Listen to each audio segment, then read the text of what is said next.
Je le cite. Exode 20, et Moïse dit au peuple, ne craignez point, car Dieu est venu pour vous éprouver, afin que sa crainte soit devant vos yeux, devant vous, de sorte que vous ne péchiez point. Amen. Lévitique 25, 17, que nul de vous ne fasse tort à son prochain, mais crainte en Dieu, car je suis l'Éternel, votre Dieu. Toujours. Côté solennel. 1 Pierre 2, 17, rendez honneur à tous, aimez tous les frères, craignez Dieu, honorez le roi. Amen. Donc vous voyez, c'est pas seulement dans l'Ancien Testament, c'est dans le Nouveau. Et Apocalypse 14, 6, et je vis un autre ange qui volait au milieu du ciel, portant l'évangile d'Éternel pour l'annoncer à ceux qui habitent sur la terre, à toutes les nations et tribus, et langues et peuples, en disant d'une voix forte, craignez Dieu et lui donnez-lui gloire, car l'heure de son jugement est venue, et adorez celui qui a fait le ciel, la terre, la mer et les sources d'eau. Qui a fait le ciel, la terre, la mer et les sources d'eau? Qui a fait l'univers? Oui, mais qui? Jésus, tout a été fait par lui et pour lui. Quand on a compris que c'est pas, il est aussi le Créateur et le Tout-Puissant, lui-même le dit, on a Apocalypse 1:8, je suis le premier et le dernier, le Tout-Puissant. Hein? C'est lui qui le dit. Et Jean dit, tout a été créé par lui et pour lui, et rien n'a été fait sans lui. Il est la parole de Dieu. Dieu parle, il est la parole. Donc, ma parole fait partie de moi, autant que je sache. Hein? Donc, et Dieu dit, la chose existe. Amen. Donc sa parole, il est venu sur terre sous forme humaine pour être semblable à nous. Donc, en tant que tel, il était homme, mais Dieu restait dans les cieux, et il était en même temps le Dieu Tout-Puissant dans les cieux. Vous comprenez ce que je veux dire? Enfin, vous comprenez, c'est pas si facile que ça à comprendre. Parce que ça relève de la révélation, ça relève pas, vous pouvez pas aller mettre dans votre boîte crânienne et vos petites neurones comme ça fonctionne pas comme ça. Ça relève de la révélation. Amen. Alors maintenant, je vais vous parler des fruits, des autres signes qui sont, je dis, n'abaissons pas les critères de Dieu, parce que nous devons manifester tous ces signes pour pouvoir dire que nous sommes des disciples de Christ. Et Dieu ne nous a pas demandé de faire des croyants, mais des disciples. D'accord? Parce que des croyants qui ne sont pas disciples, ça veut dire qu'ils ne croient pas. Tout simplement. Ça veut dire qu'ils ne connaissent pas Dieu. D'accord? Il est écrit, les incrédules n'hériteront pas du royaume de Dieu. Ils auront part à l'étang de fils. Il ne s'agit pas de païens. Avant de parler des signes de la foi, que je vais continuer, je vais parler de l'incrédulité. J'ai été très surprise quand j'ai commencé à faire ces études sur la foi, de découvrir que le mot incrédulité dans la Bible n'était jamais employé pour les païens. Ils ne sont pas incrédules, ils sont païens, point final. Hein? Ils ne connaissent pas du tout Dieu. Être incrédule, c'est quoi? Qui Jésus a-t-il traité d'incrédule? Ses disciples. C'est-à-dire ceux qui ont entendu la parole, qui ont ajouté foi à certaines parties de sa parole, mais ceux qui le trouvaient indigeste, ben, qui n'ont pas ajouté foi. C'est-à-dire qu'ils ont choisi ceux qu'ils avaient envie de croire, ceux qui n'avaient pas envie de croire. J'ai parlé entre autres de la croix. Hein, donc, il y en avait 15 sur les disciples qui étaient au pied de la croix, et qu'il n'y en avait aucun qui était au tombeau, qui est allé voir où on mettait le corps. Ils n'ont pas cru Jésus quand il a dit qu'il devait être mis à mort et qu'il devrait être ressuscité. Et même Pierre a osé lui dire « Non, à Dieu ne plaise, à Dieu ne plaise, cela ne t'arrivera point. » Quelle belle prophétie, hein. Parce que c'était contraire à ce que sa chair voulait entendre. C'est aussi simple que ça. Et Jésus leur a dit « Arrière de moi, Satan. » Ok? Donc c'est pas des paroles légères, c'est vraiment pour nous avertir qu'on ne bâtit pas avec ça, il ne faut pas être léger. Donc Jésus a traité d'incrédules, et tout le Nouveau Testament traite d'incrédules ceux qui ont entendu la parole de Dieu, mais qui n'y ajoutent pas foi, qui ne mettent pas en pratique. Alors, ne vous y trompez pas, parce qu'on croit ce qu'on a envie de croire. Beaucoup de gens croient à ce qui leur va, parce que, bon, c'est pas trop dur, etc. Mais cognent et ne zappent ce qui ne leur plaît pas, qui n'ont pas envie de mettre en pratique. Et bien, ça s'appelle l'incrédulité. Ou bien ça ne rentre pas dans leurs critères comme ils voudraient que ça soit, donc ben, ils ne croient pas à ce que Dieu a dit. Ben non, ça n'arrivera pas. Mais non, comme là d'ailleurs le peuple hébreu du temps de Jérémie, qui les avertissait, eh bien, en Jérémie 17,15, c'est « Oh, mais où est donc la parole de l'Éternel ?» Qu'elle s'accomplisse. Ils ne croyaient pas à ce que Dieu avait annoncé. Parce que Dieu est lent à la colère, riche en bonté, donc il donne du temps. Et les gens prennent le fait que Dieu, bam, n'est pas un père fouettard qui cogne dès qu'on fait un pas de travers, pour le fait que Dieu, il a mis de l'eau dans son vin, et puis qu'après tout, c'est pas très grave. La preuve, il n'agit pas tout de suite. Maintenant, il donne du temps pour se repentir. C'est dit aussi très souvent, tout le long de la Bible d'ailleurs. Dieu donne du temps. Il nous donne du temps, il connaît notre courelle, il nous donne du temps pour nous repentir. Mais si on ne veut pas se repentir, le jugement tombe. D'accord ? Marc 16, 14. Enfin, il apparut aux 11 pendant qu'ils étaient à table, donc c'est après la résurrection. Il leur reprocha leur incrédulité et la dureté de leur cœur. Ça va ensemble. Chaque fois que vous voyez incrédulité dans le Nouveau Testament, c'est associé incrédulité, dureté du cœur, incrédulité et perversion, incrédulité. Des mots durs chaque fois, des mots vraiment forts. Donc, c'est un péché très grave, l'incrédulité. On a entendu la parole et on n'y ajoute pas foi. Donc, hier, dans mon message, je vous ai déjà parlé de ça, tant pis si j'insiste, mais c'est très important dans le temps qui viennent, parce que partout, on vous sert des faux évangiles qui vous caressent les oreilles, mais qui ne vous sauvent pas, qui ne vous reprennent pas, qui ne vous conduisent pas dans la repentance. Et là, on fait la voie du diable et non pas la voie de Dieu, et on conduit les gens dans un autre évangile qu'ils acceptent, qui est agréable, etc. Mais comme ils ont déjà entendu le véritable évangile, eh bien, la sanction de Dieu sera très sévère. Parce que les incrédules, c'est écrit comme les voleurs, comme les menteurs, comme les tricheurs, comme tout ce que vous voulez, n'hériteront pas du royaume des cieux. Ils sont restés dehors. Ils n'ont pas cru à ce que Jésus avait dit. C'est ça. Et Jésus, c'est sévère. Il est ressuscité. Il commence par les dire incrédules. Vous vous rendez compte un peu? C'est grave. Matthieu 16, 22, je reprends parce que c'est un verset que je cite souvent. Jésus, Pierre l'ayant pris à part, attendez, prend Jésus à part pour ne pas le blesser, le prendre à part seul à seul, se mit à le reprendre, c'est beau quand même.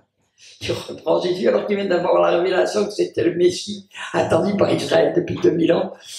Il dit, à Dieu ne plaît, Seigneur, cela ne t'arrivera pas. Et nous connaissons la suite, d'accord? Alors, il y a aussi quelque chose qui authentifie la foi, et je suis désolé de vous dire que si vous n'avez aucun de ces signes, pour Dieu, vous n'êtes pas dans la foi, parce qu'il a dit tous. D'accord? Voici. Alors, on va en lire quelques-uns. Voici les miracles qui accompagneront ceux qui ont cru. Pas les évangélistes, les pasteurs, les prophètes, là. Ceux qui ont cru. Donc ceux qui disent qu'ils ont la foi en Christ. Voilà les miracles qui les accompagneront. Il n'y a pas à dire, ah ben ça c'est pas mon boulot, ça c'est pour les pasteurs, ça c'est... Vous faites Jésus menteur. Mais on se met devant et on dit, est-ce que ça, j'ai ça dans ma vie? En mon nom, ils chasseront les démons. Bon, moi je le fais plus trop dans mes séminaires parce que j'ai beaucoup de monde qui ont commencé vraiment à faire ça. Mais autrefois, quand j'allais dans les églises, que je demandais, j'avais quelquefois 200, 300, 500, peu importe, personne, je dis, mais qui ici a déjà fait des délivrances sur des frères? Il y avait quelquefois un doigt qui se levait, 2 doigts qui se levaient. Et c'est donné à tout le monde. La première chose que Jésus a déléguée, c'était la délivrance, parce que les besoins sont gigantesques. C'était énorme. Moi, j'avais même pas 4 mois de conversion, j'avais un groupe j'avais un groupe à la maison de prière, on priait, les démons se manifestaient, on les chassait, point final. Et c'était, pour nous, c'était la norme, parce que ça se pratiquait dans notre église. Ça faisait partie de la vie chrétienne normale. Et ça ne paraissait pas du tout bizarre qu'au nom de Jésus, les démons sortent et se manifestent. Hein? Et puis, j'ai été très surprise après, quand je suis allé d'église en église, et que je voyais qu'il n'y avait personne qui pratiquait la délivrance. Et quelquefois, j'étais jusqu'à 4 heures du matin, j'avais un peu plus de force qu'aujourd'hui pour délivrer les gens les uns après les autres dans les assemblées. Même le pasteur, quelquefois, se mettait à part parce qu'il avait peur des démons. Alors ça, non mais je ne comprends pas. J'en ai vu qui allaient se cacher pendant que je faisais des délivrances. C'est assez lamentable. Et c'était comme ça déjà il y a 20 ans. Je ne vous parle pas aujourd'hui. Hein. Ils parleront de nouvelles langues. Alors, c'est pas parler en langue, parce que je ne vais pas faire de message là-dessus, mais il y a du tout et du n'importe quoi, il y en a beaucoup de charnel. Et le parler en langue qui vient vraiment de Dieu, et puis à la Pentecôte, il parlait dans d'autres langues aussi, et tout le monde les comprenait dans sa langue, d'accord? Donc, il y a beaucoup à dire, mais je ne vais pas rentrer là-dedans. Ils saisiront des serpents, s'ils boivent quelques breuvages mortels, il ne leur fera point de mal. Comme je reste sur cette pensée, là, je vais revenir après, juste pour vous donner 2 exemples qui m'ont particulièrement marqué. J'ai fait, à l'époque à l'église du Marais, j'ai fait, je crois, 10 séminaires sur la délivrance d'une semaine. Et on avait parmi nous un Chinois qui est un homme qui était bardé de diplômes, qui ne trouvait pas jamais de travail. C'était impressionnant avec tous les diplômes qu'il avait. Il était intelligent, il était vraiment chrétien. Et on n'arrivait pas à le délivrer. Rien à faire. On ne comprenait pas. Il y avait quelque chose qui résistait. J'ignorais tous des esprits humains à ce moment-là. Et donc, après, le Seigneur m'a appris. Enfin, j'avais comme si je le connaissais déjà. Mais disons que j'avais encore beaucoup à apprendre. Et puis, on ne comprenait pas avec le pasteur, qui était aussi un homme de délivrance, Gilles Beaucomont, pour ceux qui le connaissent, et parce qu'il avait été en Éthiopie, que là, il n'y avait pas le choix, il fallait délivrer les gens. Hein, il était pasteur en Éthiopie. Et donc, on ne comprenait pas. Et puis, tout d'un coup, il a une illumination. Je vais appeler ça révélation, hein, pour que vous ne fassiez pas de confusion. Mais tout d'un coup, il dit, mais si c'est un esprit humain, il ne connaît pas le français, parce qu'il fait des chines, le gars. Et il dit, attendez, on devait être 90 dans la salle, ou quelque chose comme ça, et il dit, est-ce qu'il y a quelqu'un ici qui connaît le mandarin? Vous voyez, c'est vraiment le truc hyper courant, hein, dans les églises françaises. Et il y a une petite main qui se lève du fond de la salle qui, moi je parle un peu le mandarin. Il viens ici. C'est une jeune chinoise qui était là, qui était née en France, mais qui connaissait quand même un peu le mandarin, parce qu'il m'entendait parler un peu par certains membres de la famille. Et puis, j'ai lui dit, bah, écoute, tu vas ordonner à l'esprit, mais en mandarin, à l'esprit humain qui tient cette personne, de sortir. J'ai jamais fait de délivrance. Fais, agis. Elle a commencé à parler, vous ne comprenez pas, je lui disais ce qu'elle devait dire, elle commence à parler. Il y a une autorité qui lui est tombée du ciel d'en haut. Elle était là, elle peut l'entendre qui parle avec une autorité extraordinaire à cet esprit. Notre Chinois qu'on n'avait jamais pu délivrer, il a fait un bond de 5 mètres. On l'a retrouvé par terre, il était complètement libéré. Le lendemain, il lui est arrivé 2 propositions de très grandes de job à un très très haut niveau. Il a fini en prendre un qui était à la mairie de Paris, à un très très haut niveau, mais il y avait une malédiction qui était tenue par cette délivrance. Et donc, une autre fois, je me suis retrouvé, j'étais je crois du côté de Nice, et il y avait un gars qui était par terre, et puis c'était un musulman, un ex-musulman.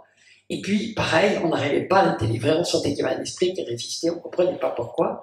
Et puis, Je dis, est-ce qu'il y a quelqu'un qui parle arabe dans la salle? Il n'y avait personne. Puis, il y avait un ami, je savais son père était égyptien, même s'il ne l'avait jamais connu. Il ne l'avait même jamais reconnu. Hein. Reconnu. Donc, j'ai dit, écoute, va prier. Et c'est bien parler en arabe.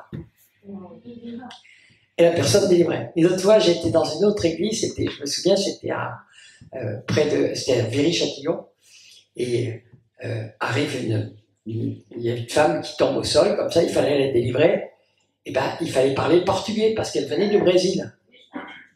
Puis j'ai dit, il y a quelqu'un ici qui parle le brésilien? Il y a une femme qui me dit, moi. Oh, on dirait que chaque fois, le Seigneur, il pourvoit. Pareil. Donc c'était, quand parler aussi dans d'autres langues, c'est quelquefois une utilité pour... Parfois, moi je sais que quelquefois je parle en langue, tout à coup je m'entends parler dans une drôle de langue. Je dis, oh, je ne sais pas trop ce que je parle, si c'est le javanais ou si c'est le... je ne sais pas quoi, mais peu importe.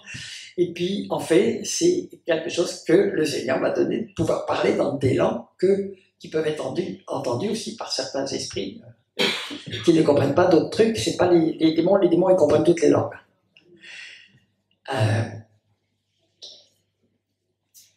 Alors, voilà, je continue. Ils saisiront des serpents. Bon, c'est vrai que tous les jours, on ramasse des serpents.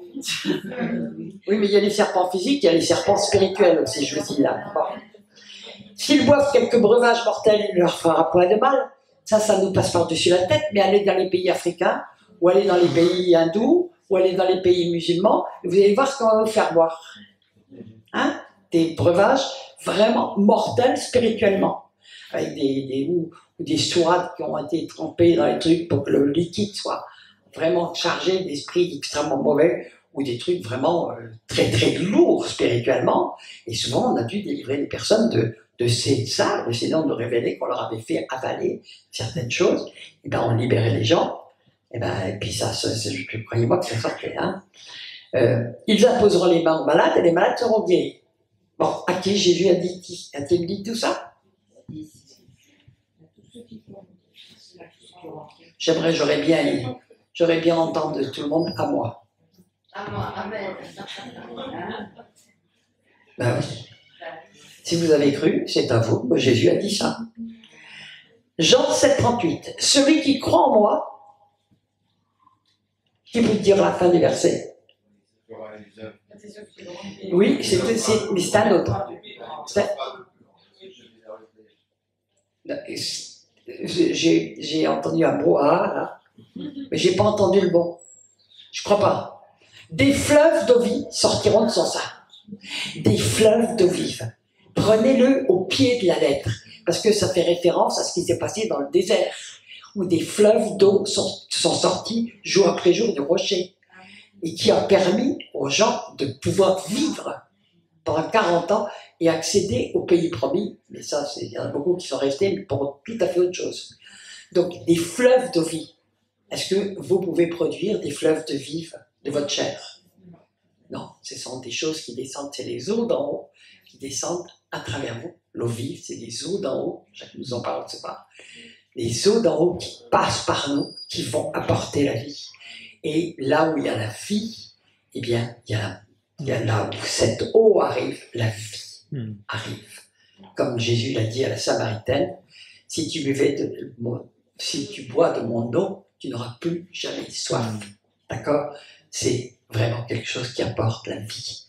Donc, est-ce que des fleuves d'eau vive sortent de votre sein? Moi, je dis souvent aux personnes, je dis, regardez dans le rétroviseur ce que vous laissez derrière vous. Vous saurez si vous laissez la vie ou si vous laissez la mort. Ou les gens dans leur mort. Ou est-ce que les œuvres que vous laissez témoignent que vous avez vraiment fait les œuvres que Dieu vous demandait de faire et qui ont apporté la vie? Des fleuves de vie, pas 3 gouttes, des fleuves. Plus vous donnez, plus vous rentrez dans les œuvres de Dieu, plus la vie va arriver et c'est inépuisable. Amen. Des fleuves. C'est les critères de Dieu. Je vous conseille de les regarder, de les relire et toujours de dire, Seigneur, où est-ce que j'en suis par rapport à ça? C'est important, c'est une question de vie ou de mort dont je vous parle. Amen. C'est cette foi-là qui sauve. Elle se manifeste par des signes précis, tangibles, concrets, et c'est pas la peine de rabaisser les standards de Dieu en disant « Oh ben ça c'est pas montré, pour moi c'est autre chose ». Non, il a dit « Celui qui croit en moi ». Point final. Tu dis que tu crois en Jésus, montre-moi que tes flammes de vie sortent de ton sein. Montre-moi un peu la trace que tu laisses, les œuvres que tu laisses derrière toi. Qu'est-ce qui se passe autour de toi? Je ne dis pas qu'il n'y a pas des trucs qui sont extrêmement durs. Il y a une résistance impressionnante. Le Seigneur peut nous envoyer dans des endroits très durs et des endroits pas durs qui sont au contraire très ouverts. Vous savez quels sont les endroits les plus ouverts actuellement? Non, je parle en France. Dans les milieux musulmans, dans les cités. C'est eux qui ont plus soif. Vous savez quels sont les endroits les plus durs? Dans les églises. Mais je ne vous mens pas. Les gens croient qu'ils sont sauvés, qu'ils n'ont plus rien à recevoir. C'est là au lycée. Tu te crois riche, enrichi, n'avoir besoin de rien et tu ne vois pas que tu es pauvre, aveugle, nu et misérable. Achète de moi du collyre. Achète. Ça veut dire que ça coûte. Il faut vouloir se remettre en question. Ça coûte cher quelquefois. Et puis je vous l'ai dit, quand on commence à ouvrir les yeux et à vouloir changer complètement de sa manière de vivre sa vie chrétienne parce qu'on suit le Seigneur, vous allez souvent y perdre tous vos amis. Vous vous tournez le dos. Ceux que vous croyez être vos amis, car ils ne l'étaient pas, ils le prouvent. Vous étiez simplement comme eux, puis on était bien ensemble, quoi. Point final. Je cite au passage Jérémie 2,13 qui fait référence à ça aussi. Car mon peuple a commis un double péché. Ils m'ont abandonné, moi qui suis une source d'eau vive, pour se creuser des citernes crevassées qui ne retiennent pas l'eau. Ok? Entend la parole, elle coule, elle part, puis elle n'apporte pas la vie. Et nous n'apportons pas la vie.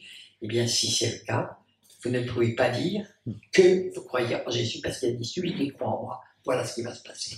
Prenons les critères, les standards de Dieu, pas ceux que les églises nous donnent aujourd'hui, car ils ne veulent surtout pas perdre des ouailles, même s'ils doivent tous paraître. Comme Jésus disait, vous courez la terre et la mer pour faire des prosélytes, mais vous en faites des fils de la géhenne 2 fois plus que vous. Moi, la plupart du temps, il y a beaucoup de gens qui se sont convertis dans nos séminaires et qui pensaient être chrétiens et convertis depuis 10 ans, 15 ans, 20 ans, 30 ans, et qui ont trouvé la vie. Mais moi, qu'est-ce que vous voulez, c'est la plus belle joie que je puisse avoir, c'est quand je vois des gens qui passent de la mort à la vie. Et je sais qu'ils sont vraiment passés de la mort à la vie. Alléluia. Luc 17, 6. Le Seigneur dit, si vous avez de la foi, comme un grain de sénévé, vous diriez à ce sycomore, bon, il n'y a pas que les montagnes, hein. Déracine-toi et plante-toi dans la mer et il vous obéirait. Bon, moi j'ai pas de sycomore dans mon jardin, hein. Mais ça veut dire ce que ça veut dire. Ça veut dire il y a des choses. Il était aussi dit tout tard que Dieu n'a pas planté sera déraciné. Alors il y a plein de choses, d'œuvres chrétiennes, c'est pas Dieu qui les a plantées. Il y a plein de ministères, c'est pas Dieu qui les a plantés. Et Dieu va donner l'ordre, mais tout ça va être déraciné, parce que c'est pas moi ça n'a pas été planté par moi.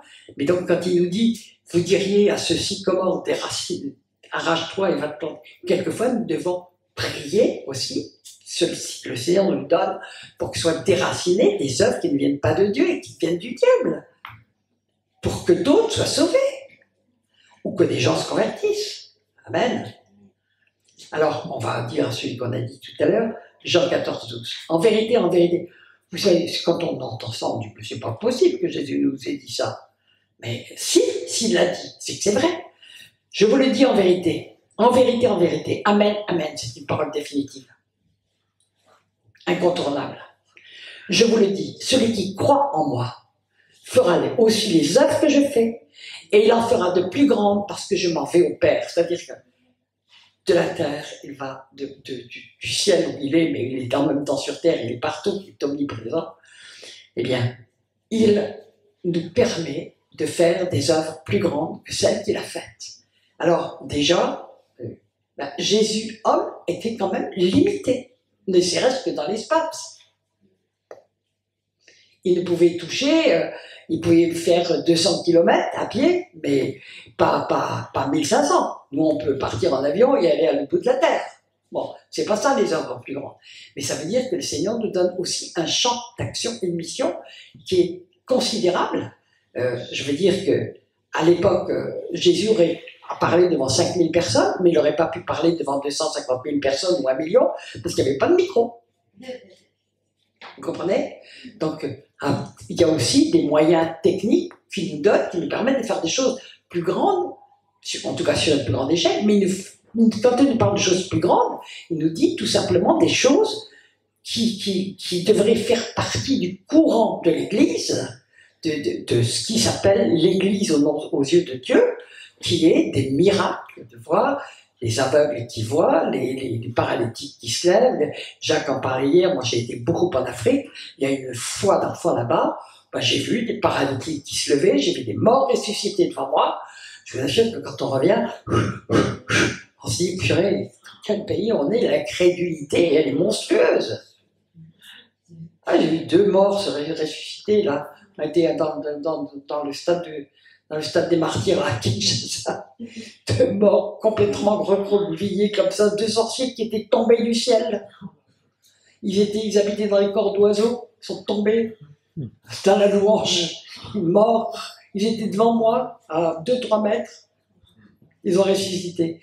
J'ai vu des aveugles qui sont arrivés, qui ont été guéris. Attendez, et c'est des choses qu'on voit. Et Dieu m'a donné de faire des choses, j'ai fait un petit truc, mais des choses qui m'ont complètement dépassé. Je dis, mais Seigneur, c'est pas possible. Je vais raconter ce qui m'était arrivé à Pointe-Noire, c'était juste après la guerre. Le peuple avait été privé d'évangile pendant des années à cause de la guerre civile, privé de tout, complètement brisé. Les guerres civiles, c'est horrible, vous savez. C'est indescriptible de souffrance. Parce que c'est vraiment le frère qui tue le frère, hein.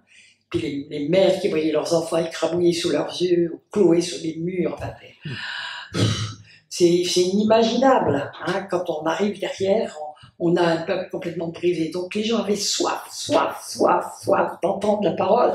Ils l'avaient pas entendu. Alors une première fois, j'ai fait un message à Brazzaville. Il devait y avoir 9000 personnes à peu près. Et j'ai donné mon message, et c'est un message sur le pardon, parce que quand je venais du Cameroun, et dans l'avion, le Seigneur m'avait dit, je voulais prêcher sur la sorcellerie, mais il dit, prêche sur le pardon. Je dis, mais ils doivent l'avoir entendu. Bon, j'ai obéi. Et quand j'ai donné mon message, j'ai vu les larmes commencer à couler, parce que les gens étaient remplis de colère et de haine. Et le message, et les gens, ce qu'ils me l'avaient donné, donc le message a passé. Et j'ai commencé à voir quelque chose qui est indescriptible. Et j'ai eu des vidéos que j'ai pu rapporter à l'époque, on me les a journalées, et on voyait littéralement la vague du Saint-Esprit. On priait, on voyait la vague du Saint-Esprit qui passait, au fur et à mesure, on voyait des milliers de délivrances. Ben, vous voyez ça, c'est là, pendant que je parle, Seigneur, c'est dommage que je puisse plus y aller parce qu'on m'invite régulièrement, mais maintenant j'ai plus la force, j'ai plus l'âge, c'est trop compliqué pour moi d'y aller. Mais je regrette parce que quand je prenais un bain de foi là-bas. Vous voyez ce que je veux dire? Puis après, à Pointe-Noire, je sais pas, c'était des centaines de milliers de personnes qui étaient là. C'était innombrable. C'était une marée humaine qui était arrivée de tous les côtés, qui était là depuis la veille pour venir essayer d'avoir une place le plus vite possible. Chacun arrivait avec sa chaise parce qu'il n'y avait rien. Et puis quand on a commencé, j'ai fait ça 7 jours d'affilée, tous les jours, des milliers de gens qui arrivaient, qui se jetaient dans les trucs, qui pleuraient, et puis mon Dieu, mais que c'était absolument, c'est même pas racontable. On fait des choses qui nous dépassent complètement. On fait des choses plus grandes que celles que le Seigneur a faites. C'est lui qui les fait. Mais il nous donne les moyens de les faire. Vous comprenez ce que je veux dire? Il nous donne les moyens de les faire. Et il se sert de nous, on est juste des serviteurs inutiles, comme il le dit lui-même dans la parole, les serviteurs inutiles qui rend utile. Mais qu'est-ce qu'on est heureux que le Seigneur se serve de nous. Amen. C'est nous qui limitons Dieu par notre incrédulité. Mais Dieu peut faire des choses qui nous dépassent complètement. Attendez, c'est pas une personne humaine qui peut amener des dizaines de milliers. Tous les soirs, il y avait des dizaines de milliers de personnes qui venaient se jeter. Il y avait des délivrances qui se faisaient sous nos yeux, spontanément. Gens qui se roulaient, se relevaient. C'est irracontable. C'est pas racontable. C'est pas racontable. On peut pas, parce qu'on connaît pas ça en Europe. On ne connaît pas. On est des incrédules. On est des raisonneurs, on est des carcans, des forteresses de raisonnement, nos trucs, on dit pas possible, pas possible. Et on limite Dieu par nos raisonnements et notre certitude de savoir ce qui. Mais c'est écrit. Donc c'est la vérité. Celui qui croit en moi fera aussi les œuvres que je fais. Il en fera de plus grandes parce que je m'en vais au Père. Et que s'il est en même temps l'Esprit Saint qui descend, je vous enverrai l'Esprit, le Saint-Esprit, et il se passe des choses extraordinaires. Il suffit d'y croire, et plus on croit, plus il va nous envoyer.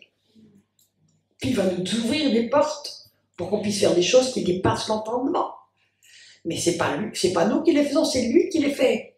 Mais qu'on est heureux qu'il nous utilise pour les faire.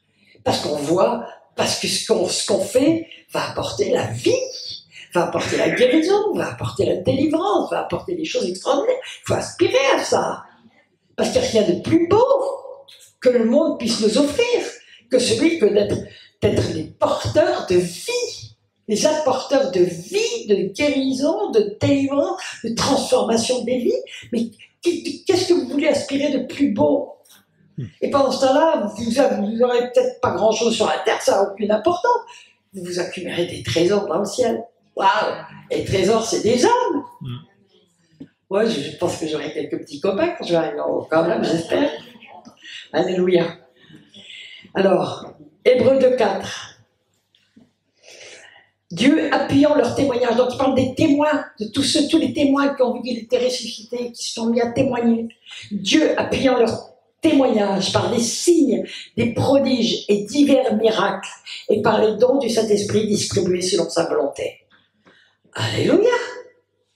Amen. Quand on témoigne vraiment de ce que Christ a fait, c'est pour ça que je vous encourage à apprendre à témoigner.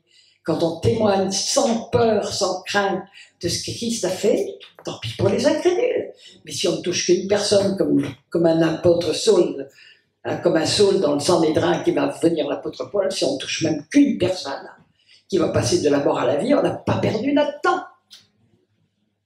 Pas perdu. Et puis s'il ne se passe rien, on a semé. Et la parole dit, on sème, Dieu fait croître, et quelqu'un d'autre récolte. Moi, je suis souvent rentré dans les récoltes de gens qui avaient semé avant moi. Et c'est comme ça. Et puis, j'ai semé, et d'autres sont rentrés dans la récolte, au temps convenable, quelquefois des années après, quelquefois des mois après, quelquefois des jours après. Alléluia. 1 Pierre 4,10. On va parler des dons du Seigneur, parce que c'est impressionnant de voir combien que dans le peuple de Dieu, et Dieu sait qu'on encourage ici, combien peu manifestent les dons de Dieu. Les dons spirituels, c'est pas des gadgets, c'est pas des trucs pour se faire plaisir ou se faire mousser. C'est des choses qui sont indispensables pour faire comprendre que notre Dieu est vivant. Et qui plus est, les gens courent chez les sorciers, les magiciens et n'importe quoi, parce qu'ils font plus de miracles que les chrétiens. C'est des miracles mensongers, parce que ça ne dure pas et que ça ne sauve pas. Mais n'empêche, les gens sortent en disant « Oh, ben, je suis allé chez tel guérisseur, je suis sorti guéri. » Ah oui, le guérisseur, il a poussé le démon, tout simplement, de place, et puis les gens vont être plus malades après. Mais les gens ne le savent pas. Mais qui, aujourd'hui, dit « Il faut aller voir » Tout à coup, il me vient de la pensée, un passage biblique très fort. Vous vous souvenez, en deux rois, pour Élisée, 2 rois, c'est 2 rois 5, 2 rois 4 et 2 rois 5. Bon. Élisée, non, 2 rois 4, c'est tous ces miracles, 2 rois 5.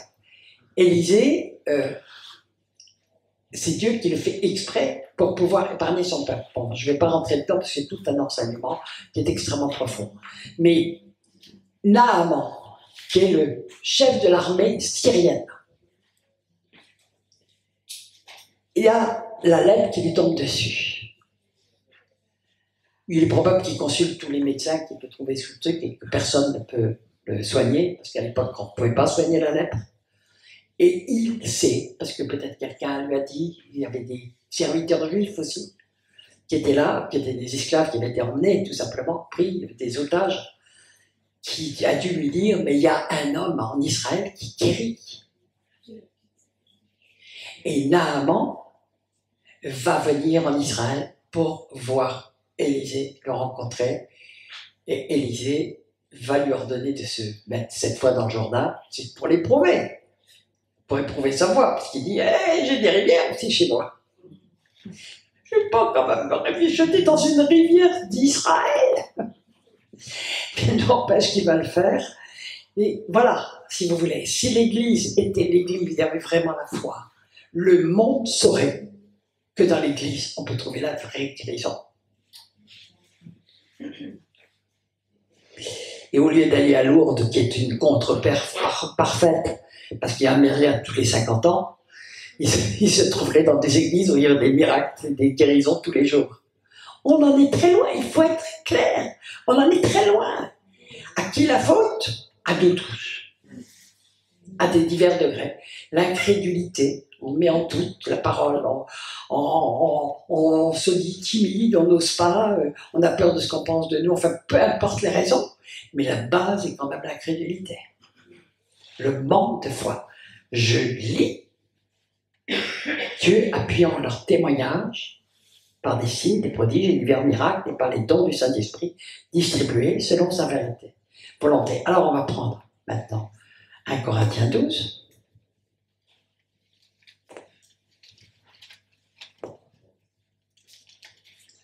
Qui est corroboré en Romains 12 d'ailleurs aussi.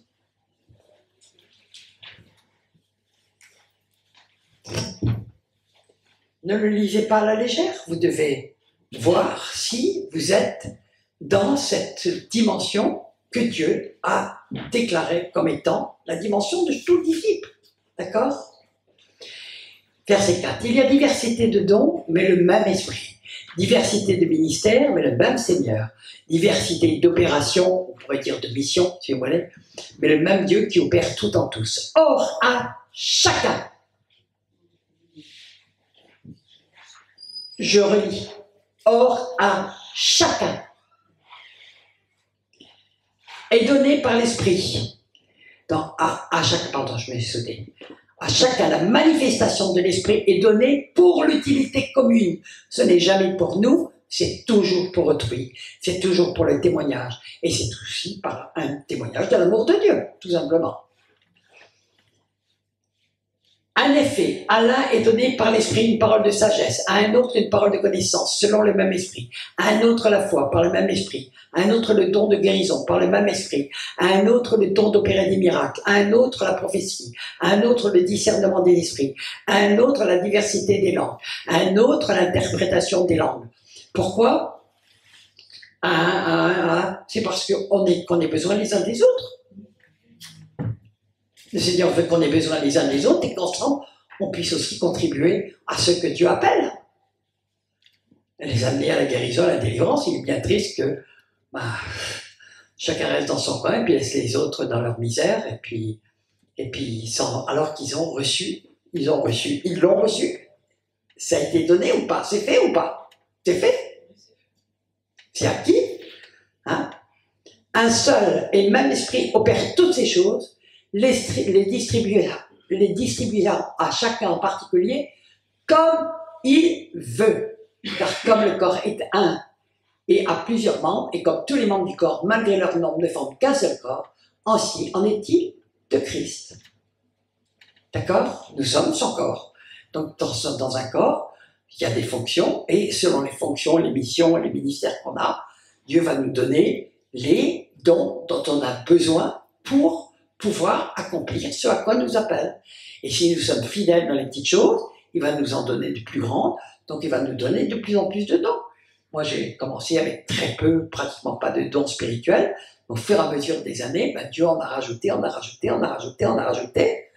Et tout simplement parce que ben, le Seigneur peut nous en... Du moment qu'on a été fidèles, qu'on les a mis, on les a vraiment mis en pratique pour les autres, eh bien le Seigneur peut nous en donner d'autres. Et puis il y a des gens qui ont reçu des dons spirituels très importants, qui les mettent au service de leur propre personne. Et pour avoir des succès de foule et des machins, etc., je peux que les plaindre parce que quelquefois ces dons se terminent. Dieu ne révoque pas ces dons, c'est pour ça que ça continue. Mais ils sont déjà plus chrétiens et pourtant ils continuent à avoir des dons. Aïe, aïe, aïe, aïe, aïe, aïe. Ils sont bien surpris, ils grinceront des dents parce que ben, ils ont dit c'est des dons que Dieu leur donnait, non pas par amour pour les autres, mais pour se faire leur propre petit royaume sur terre, quoi. 1 Pierre 40, 10. Comme de bons dispensateurs des diverses grâces de Dieu, que chacun de vous mette au service des autres le don qu'il a reçu. Donc chacun a reçu. D'accord ? 1 Corinthiens 7, 7. Je voudrais que tous les hommes fussent comme moi, mais chacun tient de Dieu un don particulier, l'un d'une manière, l'autre d'une autre. Donc vous voyez, tout ça nous est redit et redit, ça a été dit par Jésus, c'est redit par Paul, c'est redit par Pierre. Donc, c'est dit suffisamment pour qu'on se remette en question en disant, Seigneur, pourquoi j'exerce aucun don spirituel? Ça ne vient pas de toi, ça vient de moi, qu'est-ce qui bloque? Ce sera différent pour chacun, mais si on veut prendre les critères de choses, nous devons reconnaître que si nous n'avons pas, ce n'est pas de la faute de Dieu. C'est pas parce que Dieu nous a rejetés, c'est parce qu'il y a quelque chose qui ne va pas dans notre foi, ou quelque chose ou que nous avons peut-être encore trop d'orgueil, d'égoïsme, de tas de choses. Moi, je vous parle de choses. Le Seigneur, il peut nous libérer de tout ça quand on en est conscient. Mais en tout cas, il ne faut pas tricher avec ça. Ce sont les critères de Dieu. Nous devons avoir tout ça. Et je vais en rajouter. Galates 5, 22, je regarde l'heure. Waouh, le temps passe, hein. Galates 5, 22. Mais le fruit de l'esprit, c'est l'amour, la joie, la paix, la patience, la bonté, la bienveillance, la foi, la douceur, la maîtrise de soi. Contre de telles attitudes, il n'y a pas de loi. Bon, vous reconnaissez là-dedans? Mais je veux dire, c'est progressivement. Hein. Vous lisez 1 Pierre 1, et jusqu'à tout le chapitre, vous dites ajouter A, ajouter A, ajouter A, ajouter A. Je veux dire qu'on ne devient pas du jour au lendemain des anges. D'ailleurs, on est au-dessus des anges normalement, si on est vraiment dans le Seigneur, mais au fur et à mesure que nous marchons, il y a des choses qui vont arriver les uns derrière les autres. D'accord? Parce que le Saint-Esprit va faire que nous faisons. Bon.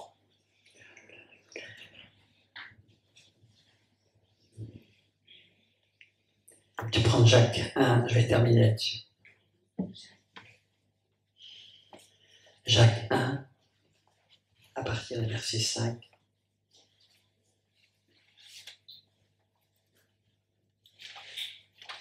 Allez, Jacques. Juste avant l'Apocalypse. Non. Pardon, juste avant l'Apocalypse. C'est avant Jean. Yeah. Voilà, ça y est, Jacques.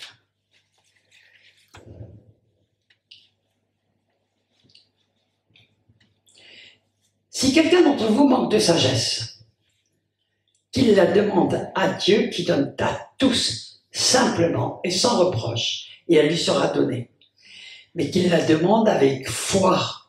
On peut demander la sagesse, on peut demander l'amour, on peut demander la patience, on peut demander toutes choses à Dieu, et on peut aspirer dans les meilleurs pour servir les autres, par amour pour les autres, pas pour se faire gonfler, d'accord? Mais qu'il la demande avec foi, sans douter, car celui qui doute est semblable au flot de la mer, attendez, agité par le vent et poussé d'un côté et de l'autre. Chaque. Le peuple de Dieu aujourd'hui ressemble souvent à un flot agité d'un côté et de l'autre. Je vais m'arrêter là-dessus. Je voudrais que vous ne laissiez pas tomber, pas mes paroles, mais les paroles de Dieu à terre. Que vous repreniez ces passages, il y en a d'autres. Parce que nous sommes dans un temps, je veux dire, il faut arrêter de croire qu'on est sauvé parce qu'on croit vaguement en Christ, qu'on fait un petit peu, qu'on va dans des cultes, dans des réunions. Je sais très bien tout ça. Bien sûr que je ne dis pas contre. Mais il y a des critères qui nous montrent que nous sommes véritablement enfants de Dieu, disciples de Christ, et que nous sommes dans l'alignement de ce que Dieu fait pour nous. Et que nous devenons les vrais témoins de Christ, parce que nous ressemblons de plus en plus à Christ, et que le but du Seigneur, c'est pas seulement de nous sauver, c'est de nous amener à la stature parfaite de Christ. Amen. Rien de moi. Rien de moi. Donc, c'est à nous de vouloir rentrer dans cette dimension. Je vais m'arrêter là-dessus. Je veux remercier le Seigneur pour sa parole, pour ce message qu'il m'a donné de transmettre, qui est un message qui, souvent, remet profondément en question les personnes, qui m'a remise moi-même en question quand j'ai sondé la parole, et que j'étais ahuri en disant, mais Seigneur, c'est tout ça qui doit accompagner ceux qui prétendent être tes enfants et tes disciples. C'est à toi de les accompagner. Bien sûr qu'il y a des dons divers, mais la puissance de Dieu doit les accompagner, l'amour doit les accompagner, l'obéissance doit les accompagner. Et si ça ne nous accompagne pas, nous devons nous remettre en question. Nous devons nous remettre en question, ça doit cogner nos consciences. Père éternel, je veux te remercier pour ta parole qui nous rappelle que tu as mis la barre très haut pour qu'on puisse dire ton disciple de Christ et ton enfant, ton fils, ta fille. Tu as mis la barre très haut. Et pardon Seigneur parce que nous mettons la barre très bas et nous contentons de bien peu. Et toi tu appelles ça une foi tiède. Et tu as annoncé que tu vomirais de ta bouche ceux qui ont cette foi tiède. Parce que être un tiède, c'est avoir une foi tiède, qui se contente de peu, et qui ne rentre pas dans les critères de Dieu, et qui ne témoigne pas de la puissance de Dieu et de la gloire de Dieu, partout où nous allons et où Dieu nous envoie. Alléluia. Le jour où on verra, comme ça se passe dans beaucoup de pays, il y a des réveils, des chrétiens qui vont dans la rue et qui guérissent les malades partout où ils passent. La face de la France en sera changée. Alléluia, parce que j'ai pris la France parce qu'il y a beaucoup de pays où il se passe des choses extraordinaires. Gloire à Dieu. Amen. Je vais m'arrêter là-dessus, mais je pense que après cet enseignement qui clôt, disons, les grands enseignements de ce séminaire, Jacques va nous parler du baptême demain, mais ce sera vraiment aussi quelque chose de très important, la manière de comprendre ce qu'est. Mais je voudrais faire un appel. Mais un appel vraiment sérieux. Mais vraiment, j'ai sur mon cœur que les temps sont vraiment mauvais. Ils sont courts. On ne peut plus jouer à être un chrétien. On ne peut plus jouer. Il faut avoir faim et soif de la parole de Dieu. Et il faut montrer. Et il faut qu'on soit les témoins de la gloire de Dieu, de la puissance de Dieu, de l'amour de Dieu. Si nous ne sommes pas ça, la parole de Dieu nous dit qu'il fait de ses serviteurs des flammes de feu. Servir Dieu, c'est laisser Dieu se servir de nous. Je le répète souvent. C'est laisser Dieu nous utiliser, se servir de nous pour ce qu'il a préparé d'avance pour nous. Et là, il peut faire des choses qui nous dépassent complètement. Amen. C'est lui qui le fait. Alléluia. Père éternel, je veux te bénir pour ta parole. On va prendre du temps, le temps qu'il faut. Je vais peut-être demander à Irène de venir, ainsi que Manu, si elles veulent jouer doucement, à moins que tu veuilles vivre des choses. Non, c'est bon. Pour jouer quelque chose je veux qu'on prenne le temps, parce que on ne peut plus transiger avec la parole, l'amoindrir, l'accommoder à notre sauce. On nous a appris à faire ça pratiquement dans toutes les assemblées où nous sommes passés, les uns et les autres. Mais moi, je ne veux plus manger de ce pain-là, parce que c'est pas le pain de la parole, et c'est pas la parole.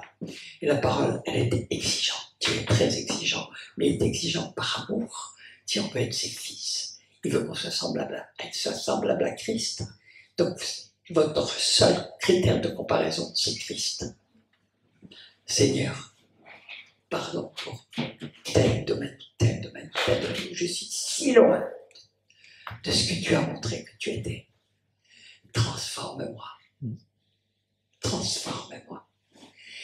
Et peut-être que certains parmi vous ce soir ont été cognés en se disant, comme ce pasteur, mais en fait, j'ai jamais eu la foi. J'ai jamais été dans la véritable foi. J'étais dans des connaissances. Je connaissais la parole, mais la vraie foi, je ne l'avais pas. La foi qui sauve. Et il pleurait. Peut-être que certains, ce soir, vont dire, mais qu'est-ce que j'ai sur ma route, qu'est-ce que je montre de ce qui devrait automatiquement m'accompagner si je suis rempli de l'Esprit, si je marche par l'Esprit et si je suis enfant de Dieu. Moi qui prétends croire en Christ, est-ce que tout cela m'accompagne? Peut-être que vous avez quelques gouttes, mais j'ai entendu parler de fleuves de vie par Jésus. Amen. Père éternel, sois béni pour ta parole, sois béni Seigneur pour ce que tu fais dans nos cœurs Seigneur. C'est toi qui sondes nos cœurs, nos reins. David dit, sonde mon cœur et mes reins, parce que nous ne connaissons pas nous-mêmes, nous nous enflammons pour si facilement dans des faux raisonnements. Ne vous trompez pas vous-même par des faux raisonnements, dit la parole. C'est typique. Tout le monde nous renvoie le fait que tout ce qu'on fait, c'est normal, que c'est normal. Le monde chrétien nous montre qu'il n'a plus rien de chrétien, qu'il est complètement apostat. Il n'y a plus qu'un petit rêve, et ça nous a été annoncé d'avance. Et moi, je souhaite que tous ceux qui sont là rentrent dans cette dimension d'être des vrais témoins du Seigneur Jésus-Christ et qu'ils le démontrent dans leur vie. Que tous ces signes les accompagnent. Et bientôt, les gens courront en disant « Ce que tu as, je le veux aussi. Cette paix, cette joie que tu as, je la veux. Je veux aussi que ma vie cesse d'être inutile. Qu'elle porte du fruit. » Comme si vous vous sentez concerné, peu importe que vous soyez chrétien depuis 30 ans, 40 ans, quelquefois on se refroidit, on s'atténit. Et si vous voulez dire, Seigneur, je reviens à toi, de tout mon cœur, de toute ma force, maintenant, de toutes mes pensées, je veux qu'elles soient soumises à toi et entièrement à toi. Parce que maintenant, je veux être vraiment dans ton royaume, être un ambassadeur de ton royaume dans ce monde. Parce que si je suis en Christ, je suis une nouvelle créature, j'ai changé le royaume, mais tu m'as laissé là pour que je sois ambassadeur de ton royaume, et donc que je sois témoin, ton témoin. Alléluia, Seigneur, on a tous besoin d'être de plus en plus ton témoin, mais de ne pas se contenter peu. Voir la puissance de Dieu qui passe à travers nous, l'amour de Dieu qui passe à travers nous, dont le monde a tellement besoin. Et peut-être de t'amener d'apporter la vérité là, et d'apporter, même si il vaut être tué, rejeté, calomnié. C'est la norme. Si vous m'ont persécuté, ils le feront avec vous, a dit Jésus. Et c'était qui? C'était au milieu du peuple de Dieu. Ça s'est passé. Ça n'est pas changé, c'est la même chose aujourd'hui. Alléluia, Jesus.